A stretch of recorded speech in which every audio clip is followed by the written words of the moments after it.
পুষ্পে পুষ্পে ভরা সাক্ষী, কুঞ্জে কুঞ্জে গাহে পাখি, গুঞ্জুরিয়া আসে বলি পুঞ্জে পুঞ্জে ধেয়ে।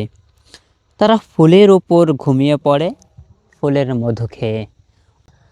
মনে পড়ে দ্বিজেন্দ্রলাল রায়ের সেই বিখ্যাত কবিতার চরণের কথা, ধন ধান্যে পুষ্পে ভরা আমাদের এই বসুন্ধরা।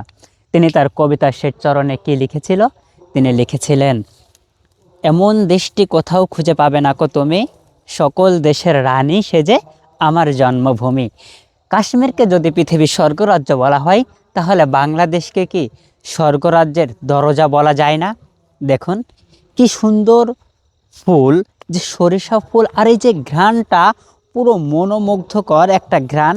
আমরা আসলে এখান থেকে যাচ্ছিলাম, যাওয়ার সময় মনে হলো যে এত সুন্দর একটা ভিউ আসছে, যেটা দেখে চোখ জোড়ায় যায়।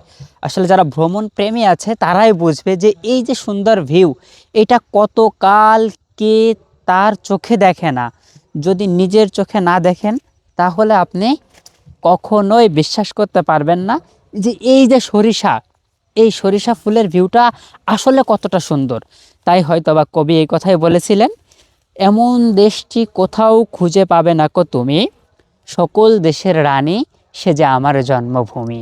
দেখুন কত সুন্দর ফুল, আর এই ফুল থেকে মৌমাছিরা মধু সংগ্রহ করে নিয়ে যায়। যে মধু থেকে আমরা সকল রোগের মহা ঔষধ পেয়ে থাকি। আসলে এই যে সুন্দর দৃশ্যটা, এখানে যদি আপনি না আসেন তাহলে আপনি ভিডিও দেখে কখনোই কল্পনা করতে পারবেন না যে কত সুন্দরতম একটা জিনিস আপনি মিস করতেছেন।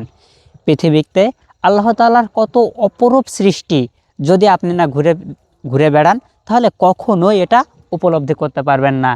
এই যে সুন্দর দৃশ্যটা, কৃষক চাষ করেছে এবং এত সুন্দর একটা ভিউ তৈরি হয়েছে, আসলে এটা বলে বোঝানো সম্ভব না। কি বলবো, যে বলে ভাষায় বোঝানোর মতো সম্ভাবনা নাই। এই যে সরিষা ফুলের যে জায়গাটা, যে সুন্দর ভিউটা এখানে তৈরি হচ্ছে, আসলে সেটা এইভাবে বলে কখনোই বোঝানো যায় না।